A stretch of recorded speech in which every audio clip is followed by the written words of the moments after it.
তনু বুঝে উঠতে পারছে না ফোনের ওপাশের মানুষটাকে তার বিয়ের কথা কে বলেছে। এই বিয়ের বিষয়ে তো তেমন কেউই জানে না, সে এবং আকাশ ছাড়ার বাইরের একমাত্র খালেক সাহেব জানে। তনু আশ্চর্য হয়ে ফোনের ওপর পাশের মানুষটাকে জিজ্ঞেস করে, আজাদ সাহেব, আপনাকে আমার বিয়ের কথা কে বলেছে? আজাদ সাহেব বলল, কে বলবে আর, আপনার হাজবেন্ড আকাশ সাহেব বলেছে। উনি গতকাল আমার কাছে এসেছিলেন, তিনি আপনার আর তিনার কথা বলেছেন। এছাড়া পার্টির বিষয় নিয়ে নাকি আপনার মন ভীষণ খারাপ।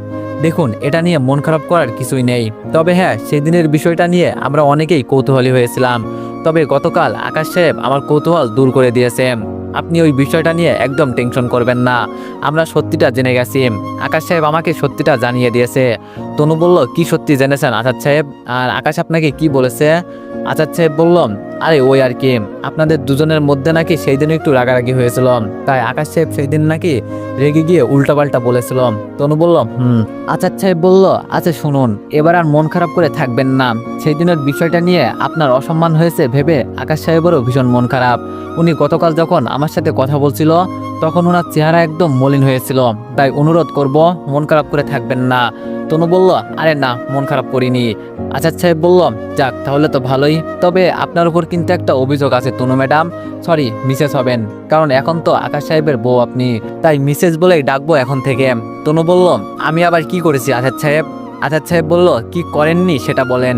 আপনি আর আকাশ সাহেব বিয়ে করে নিয়েছেন, অথচ আমরা সেই বিয়ের বিষয়ে কিছুই জানি না।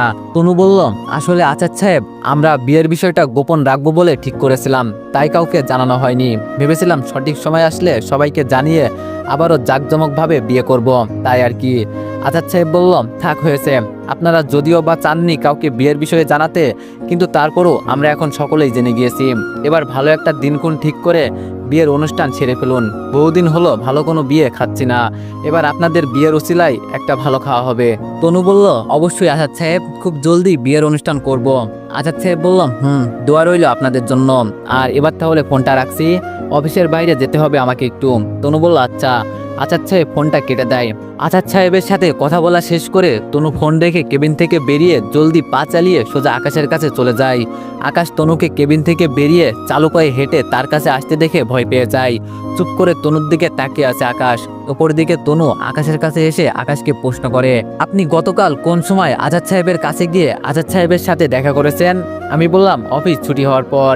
তনু বলল, ও ভালো, তবে আপনি এই কথা কেন বলেছেন যে আপনার সাথে আমার বিয়ে হয়েছে? আমি বললাম, আসলে আমার জন্য তোমার মান সম্মান নষ্ট হয়েছে, তাই আজাদ সাহেবকে ওই কথাটা বলেছি, যাতে করে ওনারা তোমাকে ভুল না বোঝে। তনু বলল, ও আচ্ছা, কিন্তু আপনি ওই দিনের কথাটা নিয়ে মিথ্যা কেন বলছেন যে আপনার সাথে আমার রাগারাগি হওয়ায় আপনি ওইসব বলেছিলেন? আমি বললাম, মিথ্যা বলি নাই, সেই দিন তোমার সাথে আগে না হোক পরে ঠিকই রাগারাগি হয়েছে। তনু বলল, আচ্ছা মানলাম এটা সত্যি, কিন্তু আমি তো আপনাকে বলিনি আমার সম্মান যেটা নষ্ট করেছেন সেটা ফিরিয়ে দিন, তাহলে আপনি কেন এইসব কিছু করতে গেলেন? আমি বললাম, কারণ তোমার মুখে আমি সবসময় হাসি দেখতে চাই, তোমার মলিন চেহারা আমার একদম ভালো লাগে না। আমি গত পরশু দিনের ঘটনার পর থেকে দেখছি তোমার মনের অবস্থা ভালো নেই, আর সেটা একমাত্র খালি হয়েছে আমার কারণে, তাই আমি এইসব কিছু করেছি। তনু বলল, আকাশ সাহেব, আপনি আমার মন খারাপ হওয়ার মতো কাজও করবেন? আপনার সেই কাজের কারণে আমার মন খারাপ হলে আবার আপনার নিজেরও খারাপ লাগে? বাহ, বেশ ইন্টারেস্টিং তো ব্যাপারটা। আকাশ চুপ করে থাকে। তনুর কথা শুনে কেমন যেন লজ্জা কাজ করছে আকাশের ভিতরে। আকাশ লজ্জার নজর সরিয়ে নেয় তনুর দিক থেকে। সামনে দাঁড়িয়ে থাকা তনু আকাশের ব্যাপারটা বুঝতে পেরে বলে, হয়েছে জনাব, আর লজ্জা পেতে হবে না, আমি আপনাকে লজ্জা দিতে কথাটা বলিনি, জাস্ট এমনিতেই বলেছি, তাই আর লজ্জা পেতে হবে না। এবার চলেন আমার সাথে, খুব গুরুত্বপূর্ণ একটা কাজ আছে। তনুর কথা শুনে আকাশ তনুকে জিজ্ঞেস করে, কোথায় যাব আর কি গুরুত্বপূর্ণ কাজ তনু? তনু বলল, সেটা গেলেই দেখতে পাবেন, এবার চলেন। আকাশ এত সময় চেয়ারে বসা ছিল, তনুর কথা মতো উঠে দাঁড়ায়। আকাশ উঠে দাঁড়াতেই তনু আকাশের হাত ধরে টানতে টানতে তাকে অফিসের সকল কর্মচারীদের সামনে নিয়ে যায়। কর্মচারী সবাই তনু আর আকাশের দিকে তাকিয়ে আছে, তবে তনু সেই দিকে কোনো খেয়াল নেই। তনু আকাশকে সকলের সামনে নিয়ে যাওয়ার পর ডাক্তার দেখানোর দিন যেভাবে আকাশের হাত পিছিয়ে ধরেছিল সেভাবে আজকেও আকাশের হাত পিছিয়ে ধরে। সবাই তনুর কাজে রীতিমতো অবাক। তনু সবাইকে আরো অবাক করে দিয়ে বলে, কয়েক মিনিটের জন্য কাজ বন্ধ রেখে সবাই আমার কথায় মনোযোগ দিয়ে শুনুন। আমি সেই দিন আকাশকে অহেতুক অপমান করেছিলাম। বেচারা একদিনে 7টা ফাইল কমপ্লিট করেছে, সেই 7টা ফাইলের মধ্যে একটা ফাইল ছাড়া কোথাও কোনো ভুল হয়নি তার, আর যেই ফাইলে ভুল হয়েছে সেটা একদম অতি সামান্য ছিল। কিন্তু সেই দিন আমার মাথা কোনো একটা কারণে খারাপ ছিল, যার কারণে আমার সমস্ত রাগ আমি আকাশের উপর ঝেড়েছি। তাই আপনারা আগামীতে আর কখনো কেউ আকাশের দিকে বাঁকা চোখে তাকাবেন না, তাহলে কিন্তু আমার চাইতে ভয়ানক কেউ হবে না বলে দিলাম। আর আরেকটা কথা, আপনারা আকাশের দিকে বাঁকা চোখে তো তাকাবেনই না, এই সঙ্গে আজ থেকে আকাশকে সবাই সম্মান দিয়ে কথা বলবেন, কারণ সে আমার অনেক অনেক অনেক কাছের একজন মানুষ, বলতে পারেন সে আমার হৃদয়ে বসবাসকারী একজন লোক, তার সাথে আমার আত্মার সম্পর্ক। তাই সকলকে যেটা বলছি সেটা মাথায় রাখবেন। এবার সবাই কাজে মন দিন।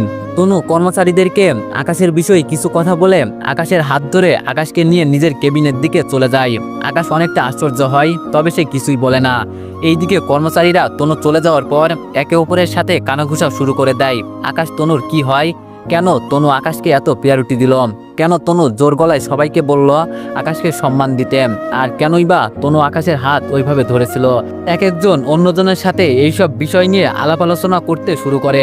কর্মচারীদের কানাঘুষাগুলো ম্যানেজার খালেক সাহেব শুনতে পায়। তাই খালেক সাহেব সবাইকে সতর্ক করে বলে, প্রতিটা নারীর জীবনে একজন খুব মূল্যবান মানুষ থাকে। ম্যাডামের জীবনে মূল্যবান মানুষটি হচ্ছে আকাশ মাহমুদ সাহেব। তাই ম্যাডাম ওনাকে নিয়ে এত কিছু বলেছেন। আপনারা এবার কানাঘুষা বন্ধ করে যে যার কাজে মন দিন, না হয় আপনাদের নামে গিয়ে ম্যাডামের কাছে নালিশ করে আসবো।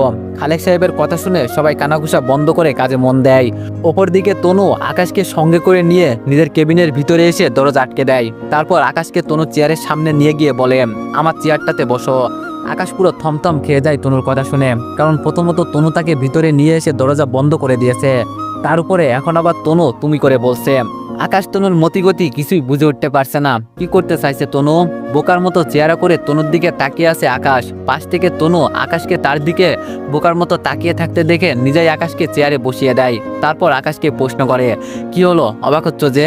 আমি বললাম, অবাক করছো তাই অবাক হচ্ছি। শুরুতে কর্মচারীদের সামনে নিয়ে গিয়ে আমার নামে গুণগান করলে, সাথে আরো সকলকে বললে আমাকে সম্মান দিতে, এরপর এখন সঙ্গে করে কেবিনে নিয়ে এসে দরজা বন্ধ করার পাশাপাশি তুমি করে বলছো। এত কিছু দেখে অবাক তো হবই। তনু বললাম, অবাক তো হবাই। আচ্ছা আরেকটু অবাক করি তোমাকে। আমি বললাম, মানে? তনু বলল, তুমি চোখ বন্ধ করো, তারপর মানেটা বুঝতে পারবে। আমি বললাম, আজব, তোমার মানে বোঝার জন্য চোখ কেন বন্ধ করব? তনু বলল, আরে তোমাকে চোখ বন্ধ করতে বলেছি, তুমি করো। আমি বললে তারপর চোখ খুলবে। আকাশ আর কথা না বাড়িয়ে তনুর কথা মেনে চোখ বন্ধ করে। আকাশ চোখ বন্ধ করতেই তনুর ডেস্কের উপরে থাকা কলমদানির মধ্যে একটা ফলকাটা ছুরি ছিল, যেটা হাতে তুলে নেয়। এরপর ছুরিটা আকাশের গলায় চেপে ধরে আকাশকে চোখ খুলতে বলে। আকাশ তনুর কথায় চোখ খুলে দেখে তনু তার গলায় ছুরি ঠেকিয়ে ধরে আছে।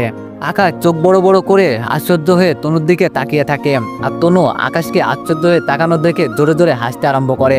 তনুর হাসি দেখে মনে হচ্ছে তনু এই দিনটার জন্য বহু সময় ধরে অপেক্ষা করে বসেছিল। আকাশ পুরো বাকরুদ্ধ হয়ে গেছে তনুর আচরণে।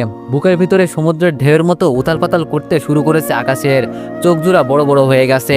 যে কোনো মুহূর্তেই তনু ছুরিটা চালিয়ে দিলেই আকাশের নিঃশ্বাস বন্ধ করে দিতে পারে। আকাশের কপাল বেয়ে ঘাম ঝরছে।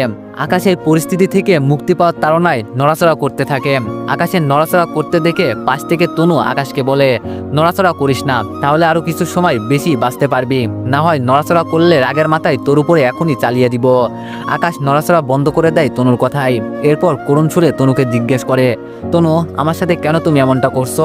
আমি তো অনেক বড় কোনো অন্যায় করিনি তোমার সাথে, আর যেটা করেছি সেটার জন্য তো তুমি আমাকে শাস্তি দিয়েছো, তাহলে কেন আবারও এখন এমন করছো তুমি আমার সাথে?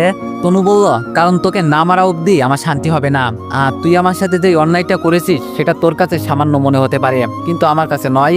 তাই তোকে এবার সাজা পেতে হবে। আমি তোকে দুনিয়ার কোলাহল থেকে মুক্তি করে দিব। তোর মতো মানুষ দুনিয়ায় বেঁচে থেকে কোনো লাভ নেই। আমি বললাম, তনু প্লিজ এমনটা করো না। আমার বাসায় মা আর ছোট বোন আছে, আমার কিছু হলে ওরা না খেয়ে মরবে। তনু বলল, আমায় ক্ষমা করে দে, তোর অনুরোধটা আমি রাখতে পারবো না। আর তোর মা বোন না খেয়ে মরলে তাতে আমার কি, আমি তো প্রতিশোধ নিবই।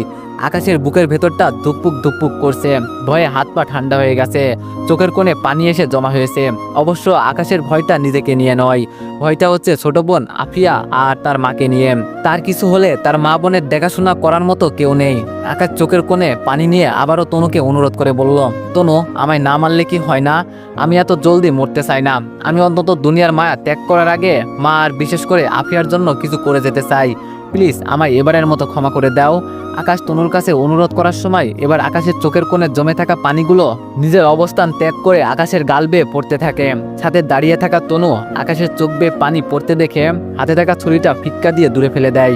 এরপর বানরের মতো টুকুস করে লাফিয়ে আকাশের কোলের মধ্যে বসে আকাশের গালে 2 হাত রেখে বলে, এই পাগল, তুমি কান্না করছো কেন?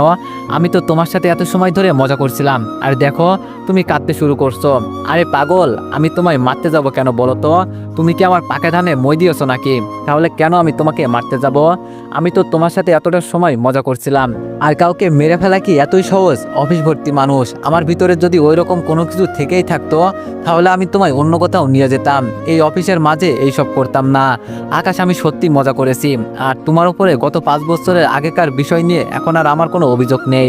হ্যাঁ, একটা সময় ছিল, তবে সেটা এখন শেষ হয়ে গিয়েছে, কারণ মানুষ মাত্রই ভুল। তাছাড়া মাও বলেছে অতীতের বিষয় নিয়ে বর্তমানে রেশ মেটানোটা বোকামো। যা হয়েছে সেই সব গত 5 বছর আগেই শেষ হয়ে গিয়েছে। আমি তোমার উপরে আর রেগে নেই, আর একটু আগে সবকিছু ফাজলামো ছিল, এবার দেখি শান্ত হও। তনু আকাশের সাথে এতটা সময় ফাজলামি করেছে, কথাটা শুনে আকাশের স্বস্তি ফিরে আসে। আকাশের দুশ্চিন্তা কমে যায়, তবে সে চুপচাপ থাকে, কোনো প্রকার কথাবার্তা বলে না তনুর সাথে। ভিতরে প্রচণ্ড অভিমান জন্মায় তনুর উপরে আকাশের। তনু আকাশকে চুপ করে থাকতে দেখে বুঝে ফেলে আকাশের ভিতরে অভিমান জন্মেছে। আকাশের অভিমান কমাতে তনু নিজেই 2 হাত দিয়ে আকাশের চোখের পানি মুছে দেয়, কিন্তু আকাশের তাও কোনো রেসপন্স নেই। আগের নাই চুপ করে আছে সে, মনে হচ্ছে যেন আকাশের শরীরে মরিচা ধরেছে। একদম শান্তশিষ্ট হয়ে আছে আকাশ। পুতুল যেমন চুপ করে থাকে, আকাশও ঠিক একইভাবে পুতুলের বৈশিষ্ট্যকে বহন করে চুপ করে আছে। আকাশের একদম চুপচে থাকার কারণ ফাজলামোর একটা লিমিটেশন থাকা উচিত। ফাজলামো বা দুষ্টামি মানুষ মুখের মার্জিত ভাষায় করে, না হয় অন্যভাবে করলে সেটা লাজলেহাজ থাকতে হয়। কিন্তু তনু যেটা করেছে সেটা ফাজলামো বা দুষ্টামির কাতারে পড়ে না। এইরকম দুষ্টামির কারণে মানুষ ভয় পেয়ে এমনিতেই স্ট্রোক করে মারা যেতে পারে। আর এর জন্যই তনুর উপরে প্রচণ্ড অভিমানটা জন্মেছে আকাশের। ওপর দিকে তনু নিজের হাত দিয়ে আকাশের চোখের পানি মুছে দেওয়ার পরও যখন দেখে আকাশের অভিমান কমেনি, তাই সে আর